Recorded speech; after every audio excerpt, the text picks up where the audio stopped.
Seriously, Japan, you drag me back all the way out here because you want me to deal with another bug problem?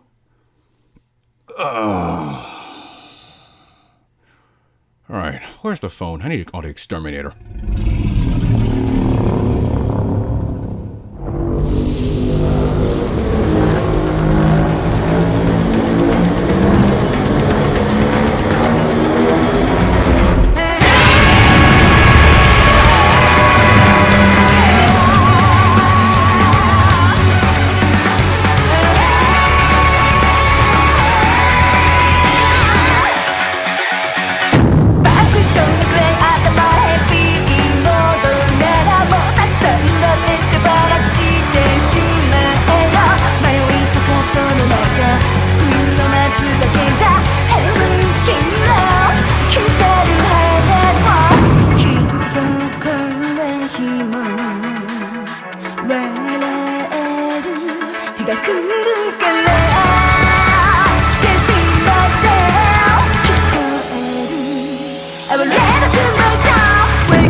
Thinking after the previous movie, okay, Godzilla 2000 was very interesting.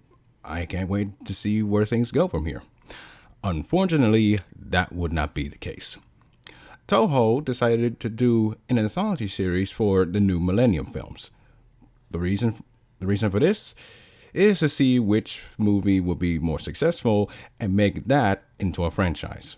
First, it was Godzilla 2000 that didn't do well because of the bad word of mouth. And here we have this movie.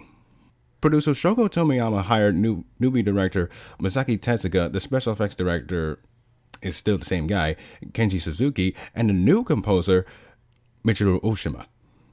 The latter of whom I will talk about a little bit later. Ooh. And the final result was Godzilla vs. Megaguirus, the G Extermination or Annihilation Strategy, Jesus, what a mouthful, which was released on December 16th, 2000. But before we get into the plot itself, I'm going to take a 2-minute break. In the meantime, here is Fateful Confrontation by Michiru Oshima herself. I'll be right back.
Welcome back, everyone. Without any further delay, let's begin.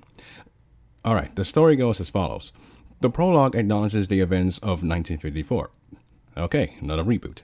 However, while inventing its own timeline, it explains that the Oxygen Destroyer was never used here and that the capital of Japan was moved from Tokyo to Osaka.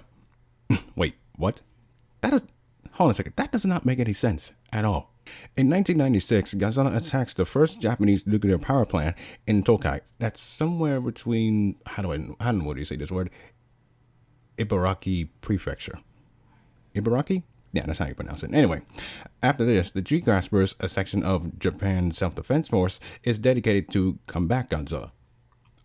Also, G-Graspers. When I heard that, I thought, okay, are they grasping his testicles and telling him to cough twice? 30 years later, in 1996, clean plasma energy replaces nuclear energy, but this does not prevent Godzilla from attacking said plasma energy reactor. As a result, plasma energy is banned in the country. If nuclear energy doesn't work, if plasma energy doesn't work, then what does? In 2001, an experimental satellite-based weapon that fires miniature black holes called Dimension Tide opens a wormhole, through which a prehistoric dragonfly enters into the present and deposits a single egg before exiting through the wormhole. Again, how does a black hole within the confines of the Earth's atmosphere create wormholes? That doesn't make any sense. A boy named Jun Hayasaka finds the egg and takes it with him when he moves to Tokyo. The egg starts oozing a strange liquid, ew, so Jun throws the egg into the sewer. And I'm sure this won't end terribly for everyone. Also, this was me when I saw that. The egg, or mass of hundreds of eggs, splits up and starts growing when exposed to water, kind of like Orbeez, hatching large dragonfly larvae called Meganulon to come out of the sewer to feed random humans, apparently. They fled a whole portion of Shibuya and molt on the side of buildings, becoming adult Meganula. Okay, where did I put my fly swatter? Meanwhile, Godzilla appears in search of a source of nuclear energy. While he is fighting the G-Graspers, who are assisted by a rebellious scientist named Hajime Kudo, the swarm of Meganula are attracted in turn to Godzilla's energy and attack him. During the course of the battle, the Dimension Tide is launched, but Godzilla survives the attack, somehow. Most of the Meganula are killed, by both Godzilla and the Dimension Tide, but a few manage to drain some of his energy and return to the sewer. Or supposed sewer. It's not really the sewer anymore, it's just underwater somewhere within Shibuya. With the last of their strength, the Meganula inject Godzilla's energy into a huge sleeping larvae that is in a giant pulsating cocoon. There we go. Sorry I stuttered there. Anyway, it molts and appears from the water as Megaguirus, the queen of the Meganula. Alright then, I'm gonna need a giant bug zapper. After destroying part of Shibuya with shockwaves generated by her beating wings, Megaguirus heads to the waterfront and faces Godzilla. As they engage in a very lengthy battle, she uses her speed to avoid Godzilla's attacks. But Godzilla eventually uses his own speed against her. As she flies towards Godzilla, it lunges forward with its dorsal fins, in her path. She flies into the fins, and one of her arms is severed. Megaguirus, having been mutated by Godzilla's energy, generates a blast similar to Godzilla's atomic breath and knocks him down. Megaguirus speeds forward with the stinger on her long tail lowered, trying to stab Godzilla between the eyes.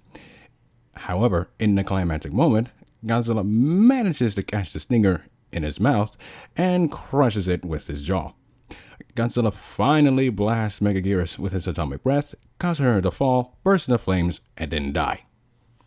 It is revealed that Godzilla was attracted to a secret plasma energy project housed at a science institute in violation of the ban. Good going there, dudes. The G-Graspers continue their mission to destroy Godzilla, but with the Dimension Tide falling out of orbit, they are unable to get an unlock on. The vengeful Major Kuriko Tsujimori pilots the ship towards Godzilla, ejecting only at the last second, kamikaze style. Only this time, she lives. The Dimension Tide is able to lock onto the craft and fires just before burning up on re-entry. Godzilla fires at the approaching black hole with its atomic breath, but vanishes. In a postlude, however, Tsujimori again enlists Kudo to investigate suspicious seismic activity. Don't know what the hell that is. Then, in an after-credits scene at Jun's school, an earthquake happens, and then Godzilla's roar is heard again. Okay. Gamera 3's ending, I can tolerate once. The Iron Giant's ending, I can tolerate it twice. Versus Megaguirus, however... Fuck up, fuck up, fuck up, fuck up! Get out! I'm gonna take a 2.5 minute break. In the meantime, here is Stagefright, Crash and Burn by Motorhead from the album We Are Motorhead.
So, remember what I said in the previous episode where Godzilla 2000 was poorly received in Japan? Well, for some ungodly reason, it was the complete opposite for this movie.